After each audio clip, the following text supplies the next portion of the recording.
విపత్తులో కూడా జగన్ బురద రాజకీయాలు చేస్తున్నారని ఎమ్మెల్యే కాలువ శ్రీనివాసులు తీవ్ర ఆగ్రహాన్ని వ్యక్తం చేశారు. అనంతపురం జిల్లా రాయదుర్గం నియోజకవర్గం ఈ మేరకు ఏర్పాటు చేసిన విలేకరుల సమావేశంలో పాల్గొన్న ఆయన మాట్లాడుతూ వైఎస్ఆర్సీపీ పాలనలోనే విజయవాడకు వరద విపత్తు కారణమై శాపంగా మారిందన్నారు. బుడమేరు పునరుద్ధరీకరణ పనులకు గత ప్రభుత్వం నిర్లక్ష్యం వల్లే లక్షల క్యూసెక్కుల నీరు విజయవాడ ప్రజలను అతలాకుతలం చేస్తుందన్నారు. అమరావతికి ఆనుకొని ఉన్న విజయవాడ నగరం వరదలకు అతలాకుతలమైంది.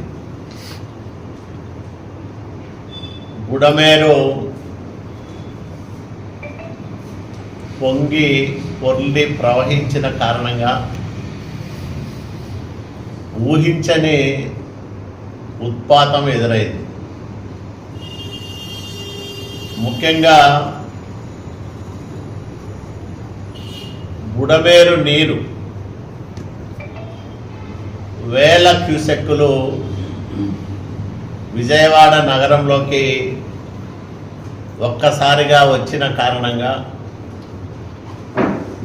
చాలా ప్రాంతాలు ముంపునకు గురయ్యాయి. పీకల్లోతు నీటిలో కొంతమంది తెగించి బయటపడ్డారు. చాలామంది వాళ్ళ ఇళ్లల్లో